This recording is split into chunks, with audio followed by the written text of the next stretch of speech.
Artefacto sospechoso y está realizando evacuaciones. Es la segunda vez que ocurre.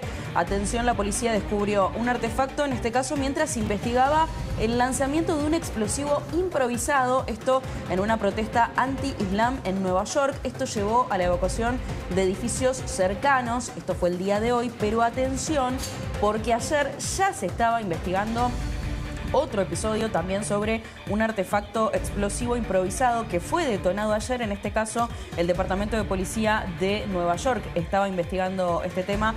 Así que ya son dos los ataques, o por lo menos amenazas, que se detectan en las inmediaciones de una de las ciudades más importantes de los Estados Unidos, Nueva York, y también vinculados, por supuesto, a este caso, ¿no? Porque en este caso tenía que ver con una protesta. Así que mucha preocupación también por esta situación. Gabriel, hablamos de tecnología, de artefactos sospechosos. ¿Se manejan a distancia? ¿Cómo funciona desde el punto de vista de la guerra tecnológica? Bueno, acordate, Hugo, del caso de los Vipers, ¿no? De cómo se hicieron explotar.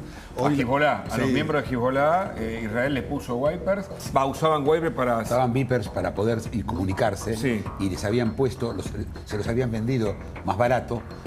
Fue una ganga irresistible. Compraron 4.500 de estos, los repartieron entre su gente y adentro había un explosivo y, lo más importante, había un transmisor. Bueno, dicen que los líderes de Irán, convocados por Khamenei a esa reunión el sábado, todos tenían relojes con geolocalización. Por eso sabían desde Israel y Estados Unidos dónde estaban para mandar el misil. Qué locura eso, La inteligencia previa habla hoy, lo publicó el Washington Post, en los días previos. La inteligencia americana e israelí, la unidad 8200, interfirió durante mucho tiempo las cámaras de seguridad de calle, triangulando la custodia, los autos de custodias y los guardaespaldas. Entre otras cosas, el 28 de febrero, en las plataformas que utilizamos para medir la performance de Internet, en Irán, Internet cayó al 4%, es decir, hubo lo que llamamos niebla digital, se apagó Internet en todo el país. Hoy está sumamente inestable. El abordaje fue apagar las redes sociales, Internet, redes sociales, cadena de mando, posibilidad de comunicarse. Se dieron de baja los sitios de las principales oficiales agencias que responden a los ayatolás y a la Guardia Revolucionaria Islámica. Y lo otro particular, Hugo, hay una controversia, fíjate cómo se cruza, le preguntaba a Samuki respecto de cuál es la clave para terminar la guerra. Cómo se cruza, cómo se entrelaza la geopolítica con la tecnología. El Washington Post dice que las fuerzas norteamericanas y israelíes utilizaron Cloud, que es una IA de la marca Anthropic, para seleccionar 1000 objetivos en las primeras 24 horas. Eso se hizo en cuestión de minutos. Antes demandaba, en ocasión de la Segunda Guerra Mundial, meses la articulación de inteligencia. Hoy, con imágenes satelitales, bases de datos de tarjetas de crédito, de bancos, estas cámaras de seguridad, la oportunidad de recolección de información es absoluta, para bien y para mal, para un lado y para el otro. Hoy una de las claves es la capacidad no solo de producción, que es lo que, entre otras cosas, dispara este ataque en prevención, la capacidad de generación de energía atómica. Ya tuvo un antecedente en el año 2010 con el caso Stuxnet, que es el primer virus que atacó la planta de Natanz, una de las principales de generación de energía nuclear, y termina hoy con, por ejemplo, la producción de alrededor, Muki, de 80.000 o más drones. Se fabrican más de 100 drones todos los días en Irán, que son portados en camionetas comunes, lanzados desde camionetas comunes que se pueden comprar en una concesionaria. Esto es lo particular, y hay un desequilibrio entre la capacidad hipertecnológica de modernidad y la locura que ha implementado la Guardia Islámica, la Guardia Revolucionaria Islámica, produciendo este tipo de instrumentos de muy sencilla factura, pero que generan muchísimo daño. Los interrumpo un segundo porque tenemos en este momento otra información urgente a esta hora.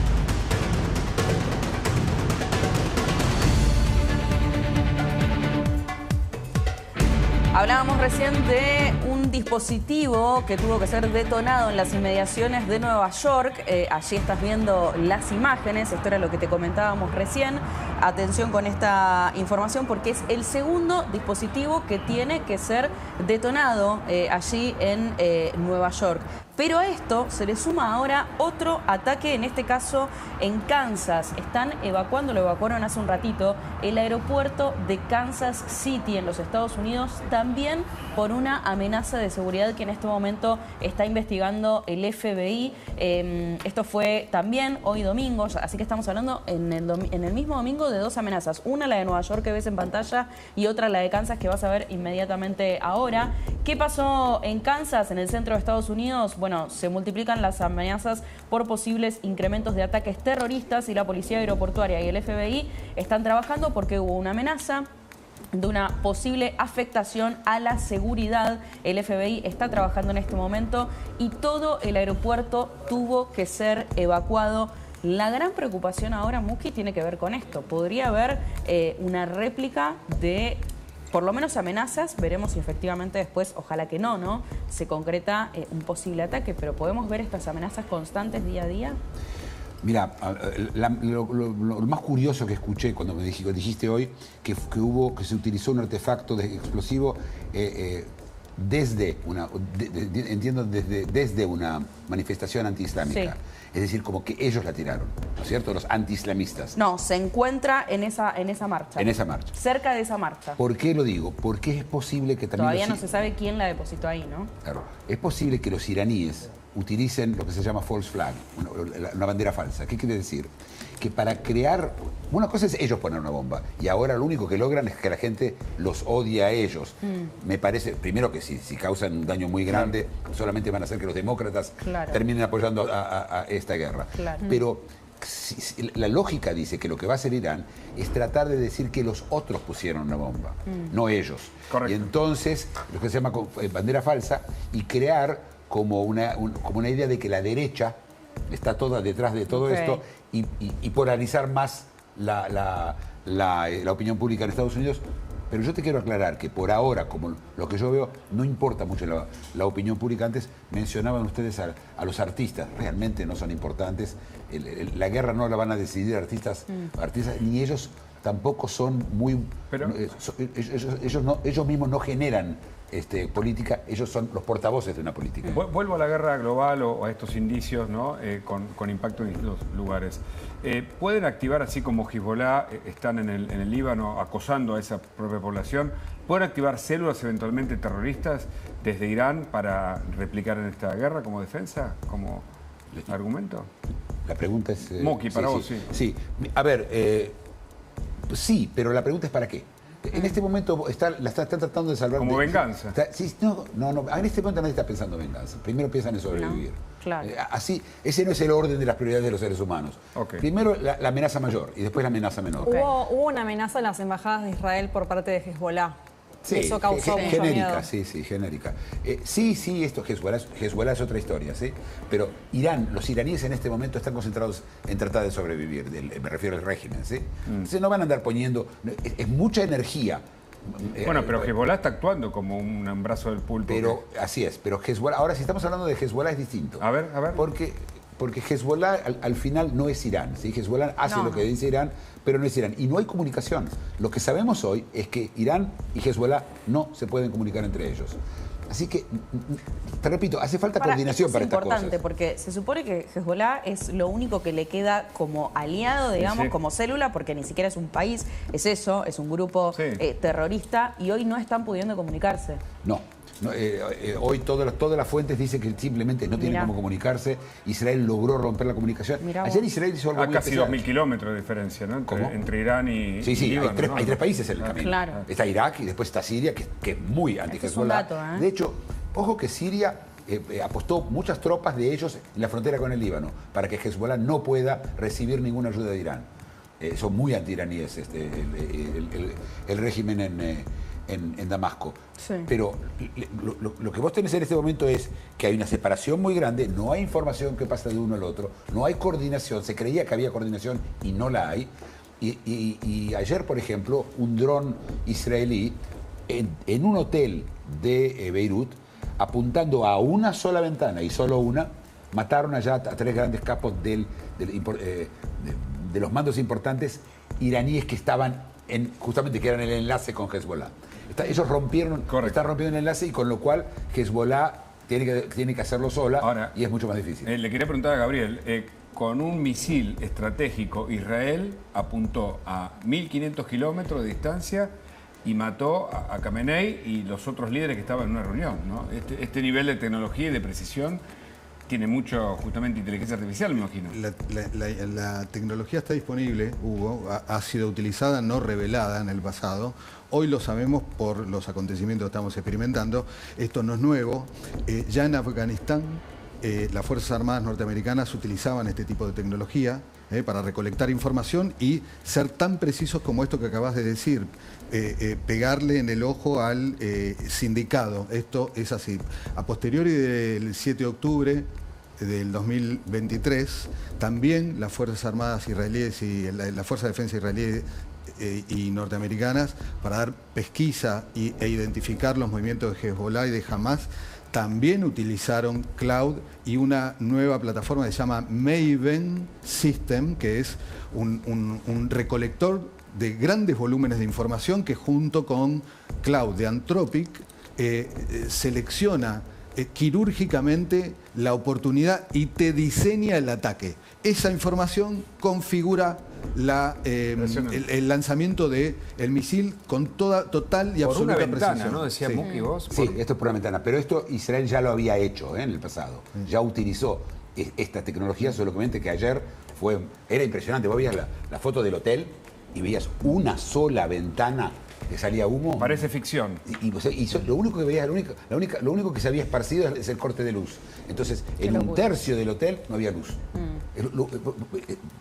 La calidad de hacer esto, por supuesto que la inteligencia artificial tiene mucho que ver con esto.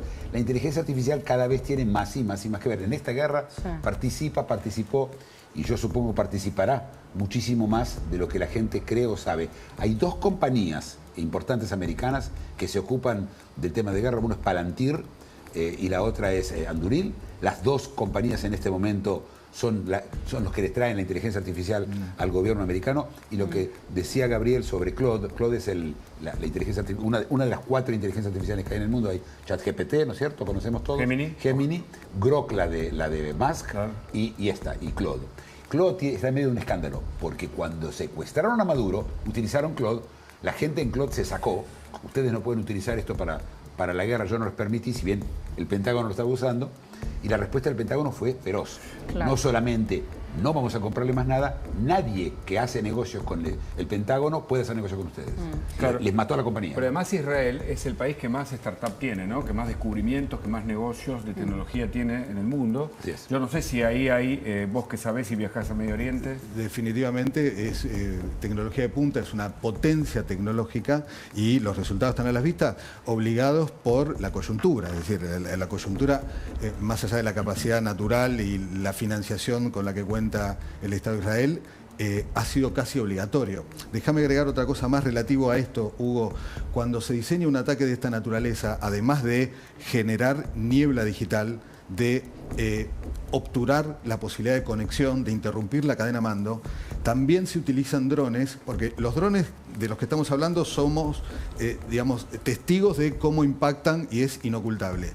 Muchos de los drones que se están utilizando en la configuración de este tipo de operaciones son drones subrepticios, son de vigilancia y de interferencia e inteligencia. Drones que lo que hacen es ayudar, navegando en el aire, a cortar e interrumpir la comunicación de las defensas para que pueda entrar el ataque. Le agregás a eso la interrupción de las comunicaciones tradicionales y el apagado casi total de Internet, es lo que cuando dice la fuerza norteamericana, estamos casi en control total del espacio aéreo, habla de que articular defensas antiaéreas y seguir lanzando drones para atacar cada vez le está haciendo más difícil, precisamente porque no se puede organizar. Ahora, mirando hacia futuro, ¿no? Continúan los ataques y hoy se reunió la Liga Árabe para intentar definir algún tipo de respuesta conjunta, ¿no? Ante los ataques de Irán en todo lo que es la zona del Golfo Pérsico.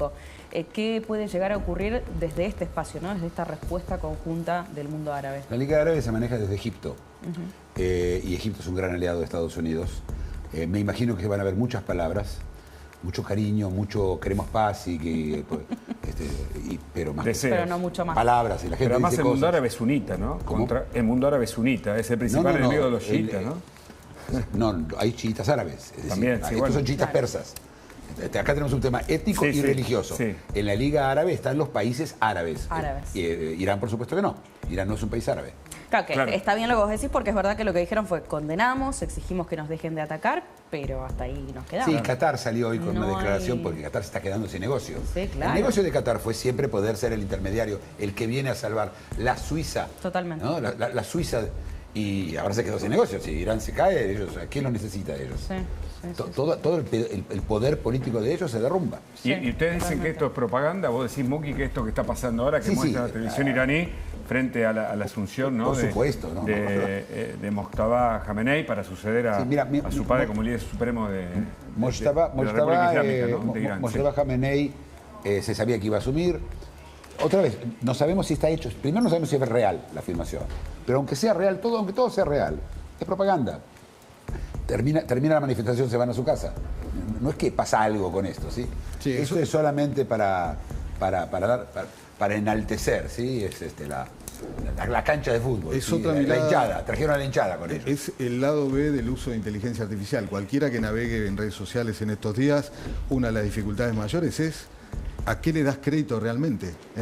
Y precisamente propagandísticamente hoy es muy fácil articular un deepfake a favor o en contra de una determinada idea. Y eso forma parte también del ecosistema complejo tecnológico. Gabriel mencionó deepfake y me gustaría explicar que acá el deepfake tiene mucho que ver en el rompimiento de los mandos de la Guardia. ¿Por qué? Porque ¿cómo se manda un misil? ¿Cómo los iraníes mandan misiles? Bueno, tienen divididos grupos por todos lados que se esconden con un camión, que el camión, al lado del camión tienen el misil y el camión está todo bajo un puente o en un granero, por ejemplo. Y después varias personas, 15 o 10 personas, cuando reciben la orden de disparar, reciben las coordenadas a dónde disparar, ¿sí? Claro. Y ellos meten en el cálculo la curvatura de la Tierra, el viento, etcétera. Entonces, ahí tienen 10 minutos, porque después de 10 minutos los encuentran los drones israelíes, o americanos, o los satélites. Entonces, en 10 minutos salen, tienen que cargar primero el misil dentro del lanzador, están separados, ¿sí? Entonces tienen que cargar, y es muy pesado, 10 a 15 personas. Esas 10 a 15 personas mandan, en esos 10 minutos tienen que poder lanzar el misil, si no, los liquidan. Pero es más, cuando lo mandaron, después tienen que volver a poner el lanzador. Normalmente, yo te diría, un porcentaje muy alto de estas personas terminan muertos. Yo te diría que es el trabajo más peligroso que hay sobre la Tierra, Claro. ese trabajo hoy. Así que ellos hacen todo este proceso para mandar. Y vos imagínate que en esa llamada no es de su jefe. Imagínate si la llamada es con un deepfake israelí Claro. Qué locura, o americano. qué locura, Es por decir, favor. usando deepfake.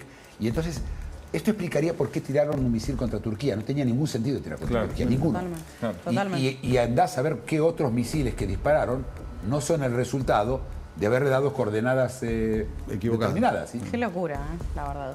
Entonces, ¿qué decimos? No, lo que normalmente conocemos como suplantación de identidad, utilizando tecnología Claro. en distintos formatos, de voz o en video ahora, para la comisión de un delito, una estafa común, hoy está siendo empleado para este tipo de cosas que menciona Muki, que termina generando una locura. tiene un impacto geopolítico Claro. y a nivel estructural en los gobiernos como nunca antes se vio. Es decir, era bastante más difícil que a partir de una llamada telefónica o una videollamada Sí. haya sido posible que alguien confunda a terroristas para que tiren un misil a otro lugar. Gracias por la conversación. Interesante para entender lo que está pasando ahora con la guerra. Tenemos otra nota que está conectado con el mundo de la guerra, porque el fiscal Sebastián Basso, de la causa AMIA, descubrió elementos que hablan también de lo que a nosotros nos impacta de una guerra donde también tuvimos un protagonismo lamentable con la causa AMIA. Pero antes, Martín Fernández Cruz nos cuenta la cultura iraní que se expresa, que no tiene que ver Irán con el régimen iraní, pero que se expresa justamente en lo audiovisual, ¿no, Martín? Sí, es exactamente así, porque hay muchas películas y series que sirven un poco para quien no conoce todo lo que se vive en Irán y los conflictos alrededor de ese país. Hay 4 piezas que para mí me parecen muy interesantes justamente para poner un pie en ese país. Por un lado, una serie de televisión que se llama Teherán, que cuenta la misión de un agente del Mossad que se tiene que infiltrar en esa ciudad para desactivar un presunto ataque atómico. Es una serie que ya tiene 3 temporadas, trabaja Glenn Close, trabaja Hugh Laurie, que es el actor de Doctor House,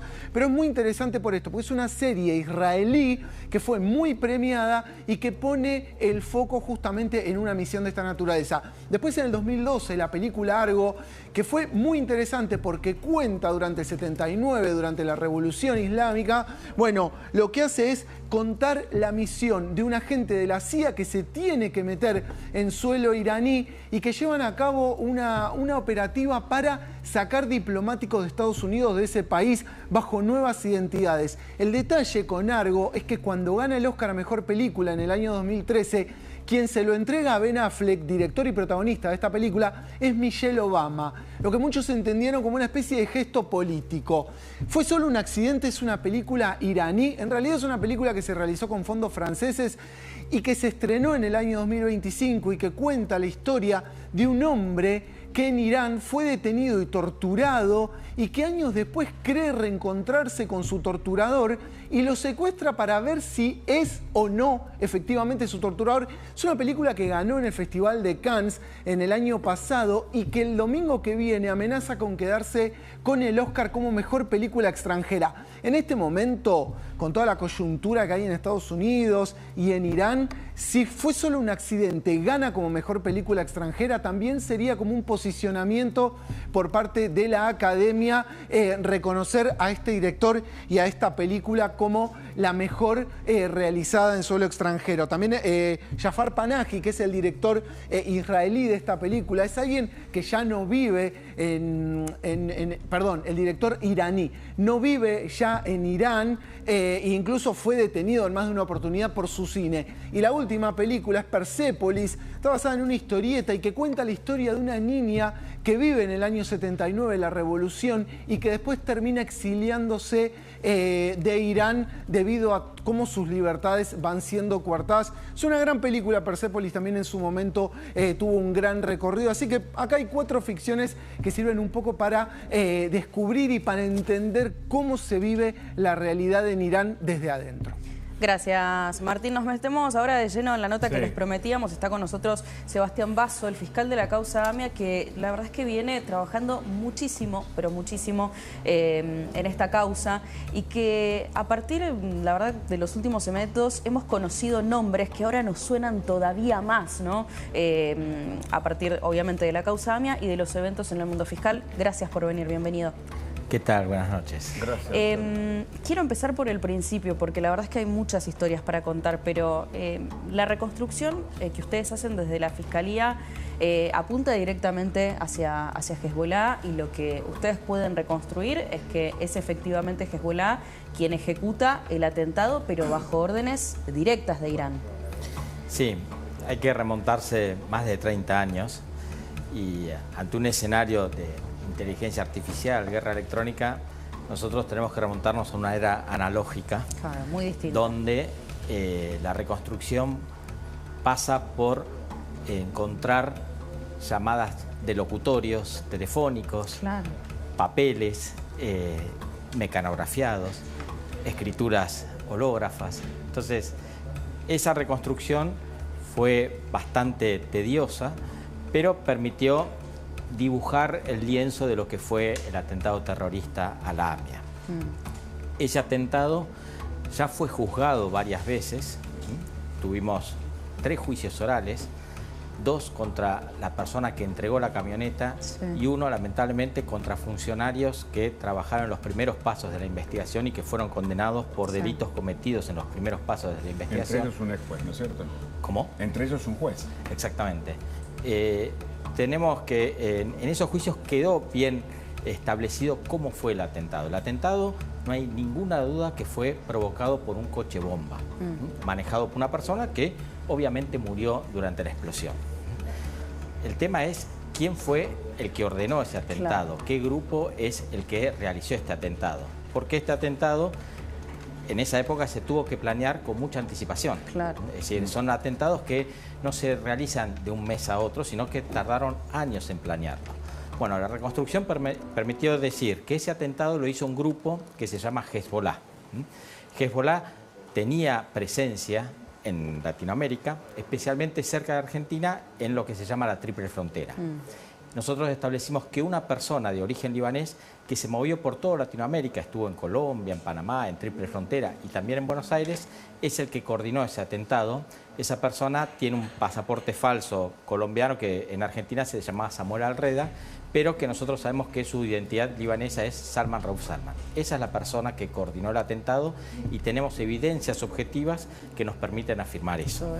Por órdenes del régimen iraní, incluso de Khamenei, que estaba allí, obviamente como el ayatolá que fue asesinado ahora el 28 de febrero pasado. Sí, a ver, nosotros en la reconstrucción tuvimos que reconstruir cómo se formó Hezbollah, a qué responde Hezbollah y cuál es el vínculo con Irán.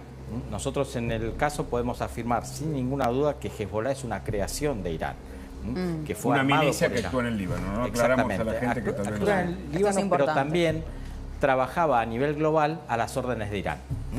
Atentados que el régimen de Irán no podía hacer directamente porque tenía relaciones pacíficas con esos países, se lo encargaba a este grupo, que era un grupo clandestino que es Hezbollah. Claro. Permítame que tenemos una información urgente, fiscal. A ver.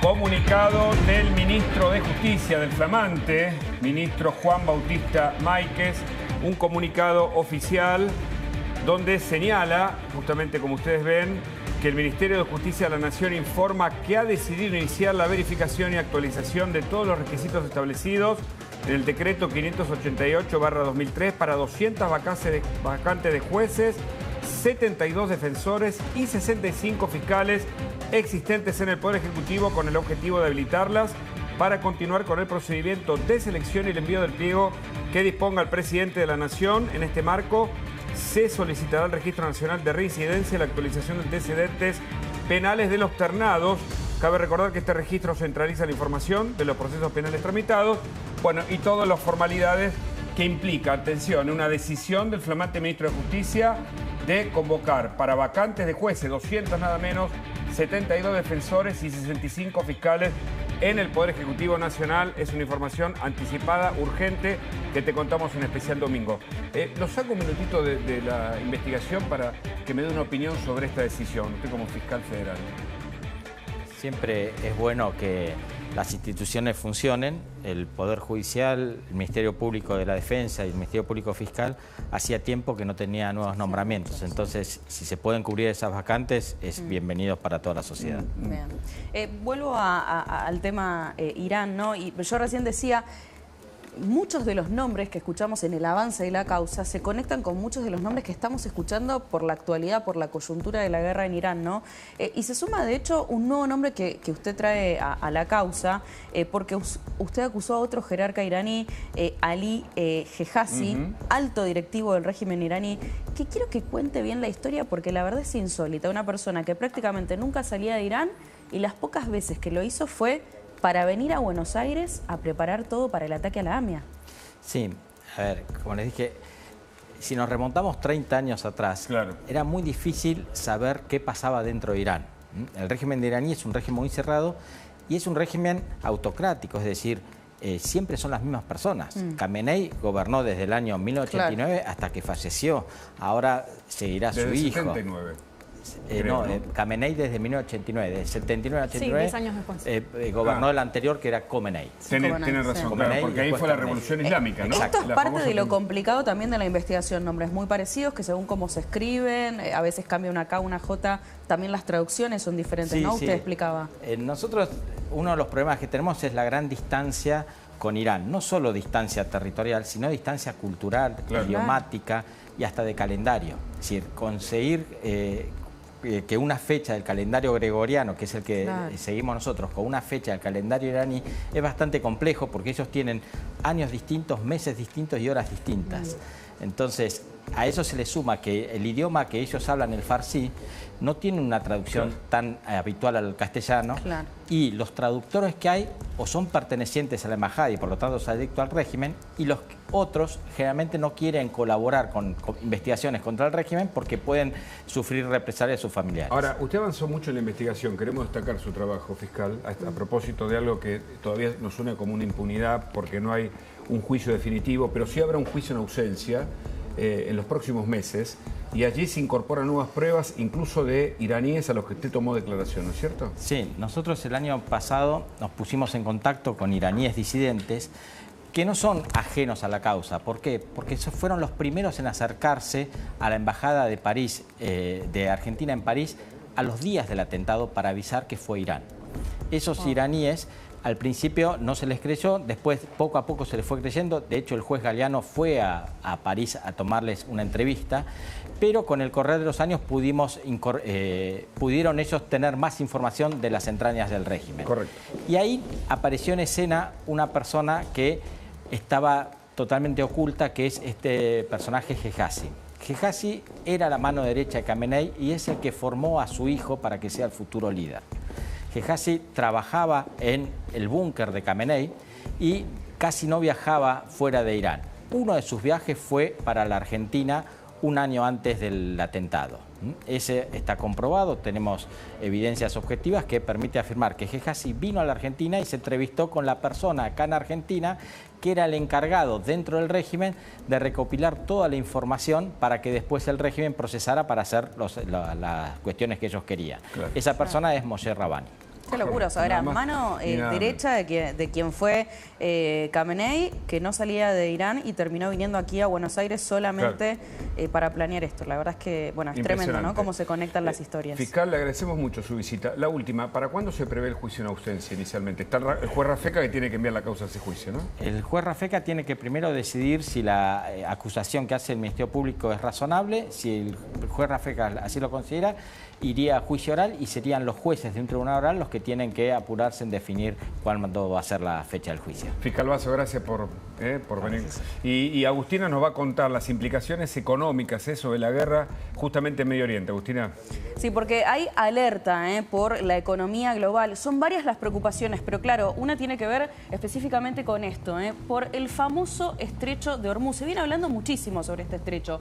Porque, bueno, Irán amenaza con abrir fuego en este lugar y básicamente el paso queda virtualmente cerrado. Ahora, ¿por qué esto está amenazando, y literal, está moviendo todo el tablero económico global? Bueno, porque por allí pasa el 20% del petróleo mundial, también el 25% del gas natural licuado, y esto de hecho hizo que el primer día de la guerra subiera un 13% el precio del petróleo. Y de hecho, este viernes, cuando termina cerrando la semana, el precio del barril Brent, que es básicamente el precio de referencia que se toma a nivel internacional, terminó llegando a $92. Es el precio máximo al que llegó desde el año 2023. Esto obviamente preocupa por varios motivos. ¿Qué va a pasar acá en la Argentina? Bueno, atención con las palabras que dejó el presidente de YPF, Horacio Marín, el CEO de YPF. Dijo: no va a haber cimbronazos acá en la Argentina en el precio de los combustibles. ¿Por qué? Lo que dice es que YPF tiene una política de precios. Él dijo, y lo cito: no miramos el precio del petróleo día por día, tenemos un acuerdo con los consumidores y aplicamos un sistema de promedios móviles. Cuando hay subas o bajas que duran poco, no afectan al precio. Y acá tenemos, y les pido la siguiente placa, un efecto que puede llegar a ser negativo y un impacto negativo. ¿Cuál es este impacto negativo? Bueno, obviamente, piensen esto: energía y transportes más caros en todo el mundo, obviamente por lo que está ocurriendo con el petróleo, aumentan la presión sobre la inflación global. Si aumenta la inflación global, obviamente esto nos impacta a nosotros. Hay de hecho un informe de Morgan Stanley que dice lo siguiente: un aumento del 10% del petróleo suma aproximadamente entre 20 y 40 puntos básicos a la inflación, y además una mayor volatilidad financiera puede llevar a elevar el riesgo país. Así que atención con esto. ¿Cuál es el dato que podría llegar a beneficiar tal vez a la Argentina? Y cierro con esto. Bueno, la Argentina produce cerca de 860.000 barriles diarios, exporta 300.000, entonces, claro, si hay precios más altos, Argentina puede aprovechar esto con mayor ingreso de dólares. Morgan Stanley también marca esto, un 10% más de petróleo. Escuchen este dato, sumaría 800 millones de dólares al superávit comercial. ¿Qué es lo clave en esto, Hugo?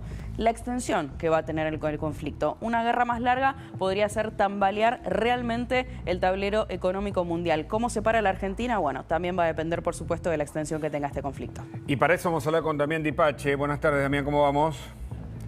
¿Cómo va, Hugo?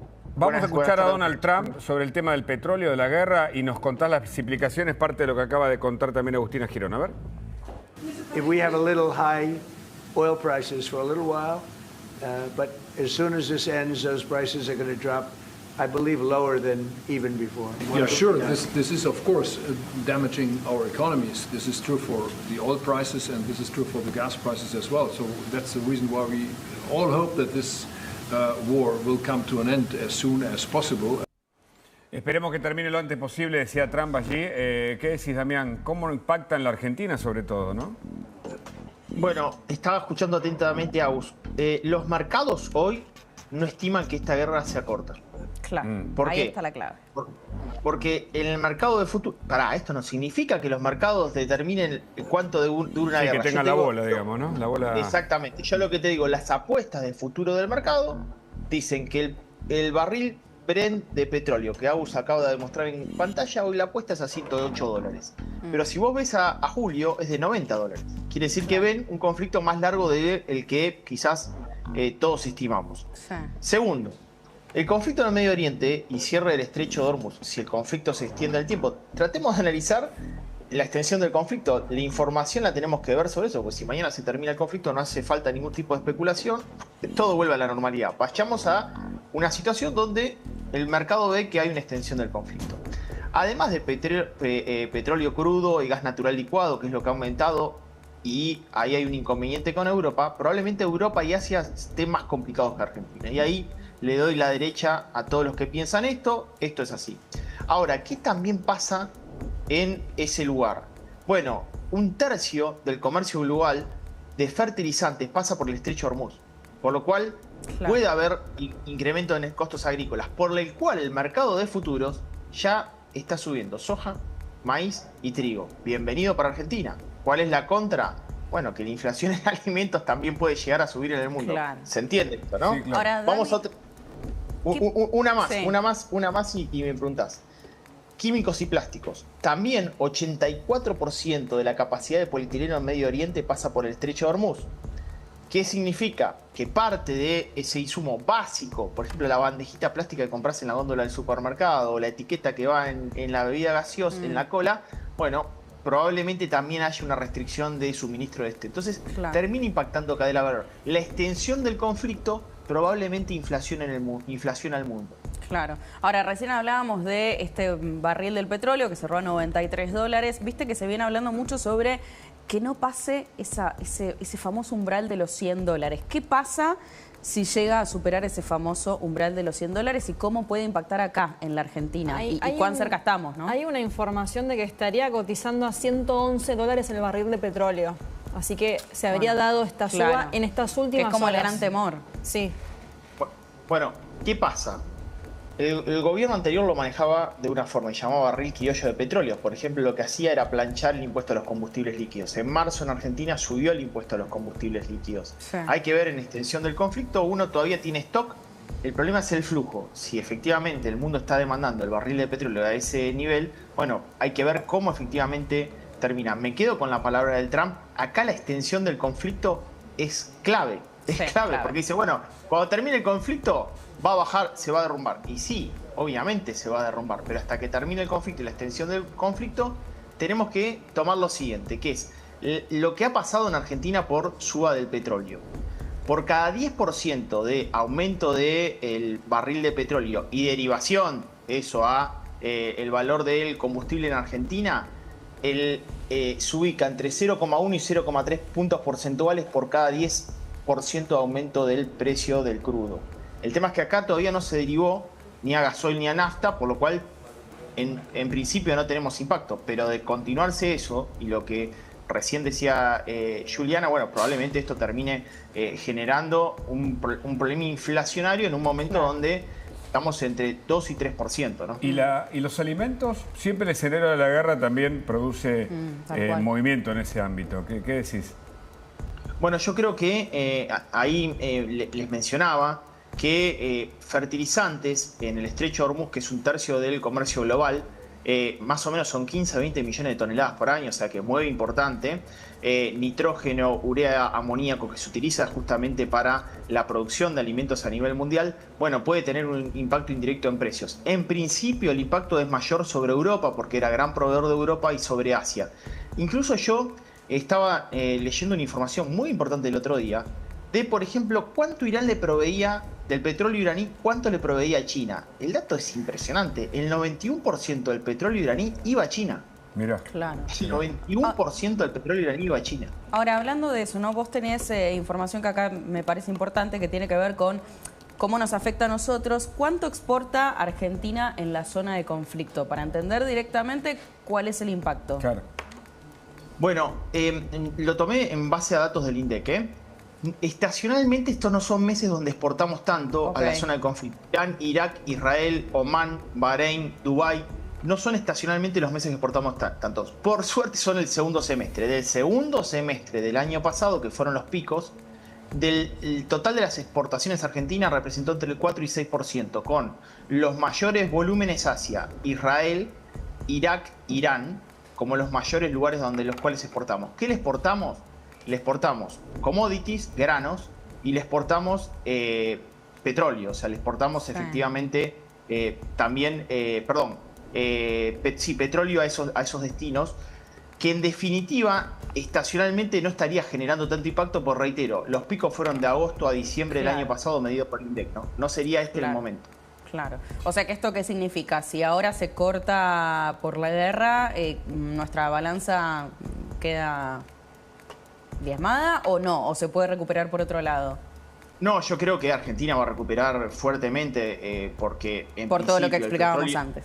Porque el petróleo va a estar más elevado, y los commodities, ustedes piensen lo siguiente, que en el momento de mayor liquidación del agro en Argentina, soja, trigo, maíz, sobre todo ahora viene la parte de la soja, bueno, Argentina va a exportar un valor mayor. A eso quería ir también, porque el otro día se firmó un acuerdo, ¿no?, para exportar gas, que creo que es histórico, y en este caso, o sea, no es casual, ¿no? Hablamos del gas, hablamos del petróleo, y en este caso, tal vez por alimentos pueda pasar lo mismo, ¿no? En otras guerras pasó. Es así. Es así, Hugo. Probablemente, si se extiende el conflicto, eso va a pasar. Argentina va a poder incrementar sus volúmenes exportadores tanto en petróleo como en gas natural licuado, y a su vez va a poder exportar más en términos de commodity. Y un dato no menor, también ha subido el precio de la carne vacuna. El año pasado los volúmenes de exportación de carne de vacuna cayeron, pero los precios subieron, por lo cual la Argentina tuvo mayor nivel de exportaciones en dólares. Claro. Este año hay mayor nivel de retención de vientres, pero creo que también para el volumen exportador argentino también hay oportunidad de aprovechar este incremento de precios, por lo cual también hay una oportunidad por Argentina. Agro y ganadería tiene la bendición. Tiene la bendición.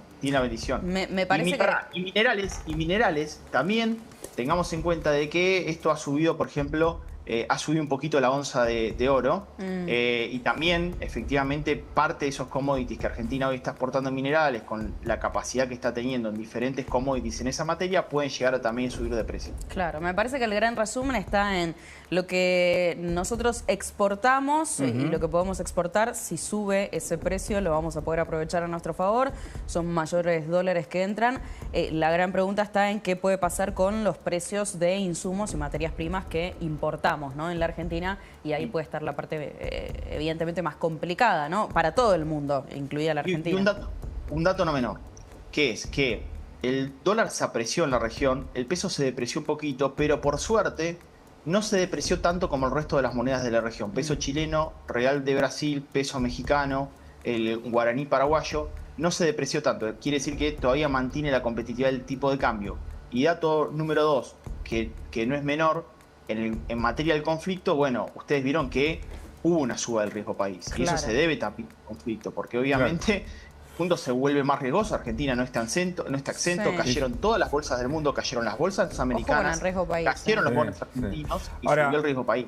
Yo te quería preguntar, uno de los mercados más importantes del mundo es Estados Unidos. Estados Unidos en guerra, porque Estados Unidos está en guerra, lo mismo que está Israel. También va a demandar alimentos, ¿no? Yo pienso en otros escenarios de otros momentos, pero en general Argentina tiene su gran exportación en alimentos. Insisto sobre el punto. Claro, ¿qué podemos hacer nosotros, no? Pero claro, el mundo necesita lo que nosotros tenemos, ¿no? En general. Mira, si vos me dejás ver escenarios, Argentina está en mejores condiciones que otro momento, por ejemplo, el inicio de la guerra Rusia-Ucrania, donde a Argentina le faltaba energía. Ahora Argentina tiene mayor nivel de Argentina y tiene la posibilidad de exportar energía. Y a su vez hubo cambio paradigmático respecto de esa exportación de alimentos, porque las siembras y cosechas están siendo muy abundantes y ahí hubo un mérito por parte del gobierno que fue la baja de retención hacia las exportaciones. Eso generó un gran incentivo. Sobre soja pasó de 33 a 24, sobre maíz pasó de 12 a 8,5, sobre trigo pasó de el 12 al 7,5%, girasol del 7,5 al 4,5%. Eso hizo que en el periodo, con niveles muy bajos, porque no había incentivo con tanto nivel de retención y tipo de cambio atrasado, hoy haya mayor posibilidad de rentabilidad y la estrategia es expansión de superficie sembrada en este contexto. Por lo cual yo creo que hay una posibilidad de aprovechar este conflicto por parte de Argentina. Es feo decir que uno aprovecha el conflicto. No, bueno, pero se entiende. Es así. Claro, es que el mundo en guerra tiene conexiones con Argentina con una ubicación además estratégica. Gracias, Damián, por tu mirada, siempre tan interesante. Atención, repercusión.